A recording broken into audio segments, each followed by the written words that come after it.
Chair. I wanted to ask sort of direct a question to you, Ms. Polgreen, about just your stewardship of the contributor program at the Huffington Post from 2016 to 2018 was great. It's what helped me get my start and why I'm here, basically. So thank you. But I wanted to ask, the inclusion of voices on the ground who aren't necessarily reporting, but more like editorial writing, just I think is so vital to like the number of voices talking about these issues. And I'm wondering if that's something that not only you guys at HuffPo, but at various different news organizations can benefit from and can draw upon to create the kind of really boost the discourse that we're talking about here in a positive angle. Yeah, it's a great question.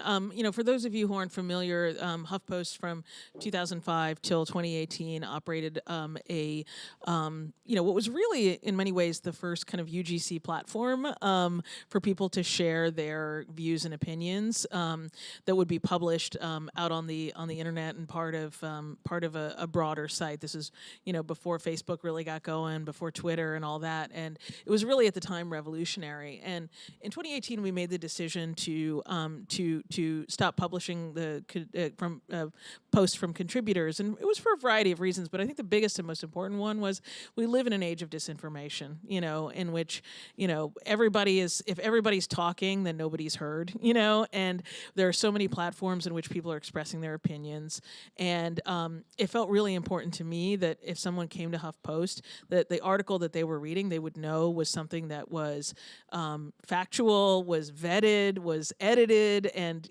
had real reporting behind it.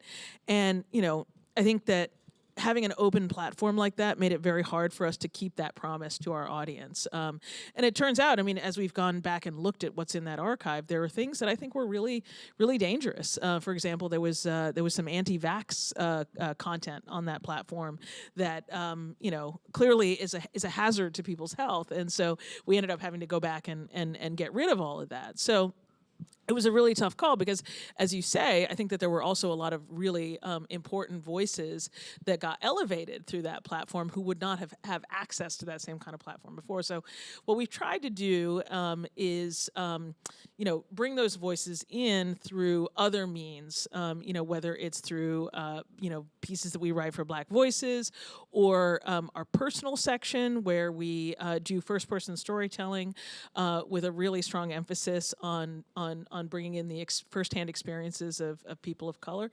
The other thing is, I think people rightly criticized HuffPost for many years for essentially taking advantage of writers by not paying them. And as someone who's been a professional journalist all my life, I think it's important that you pay people for their work, and I think it's doubly important that you pay people of color for their work.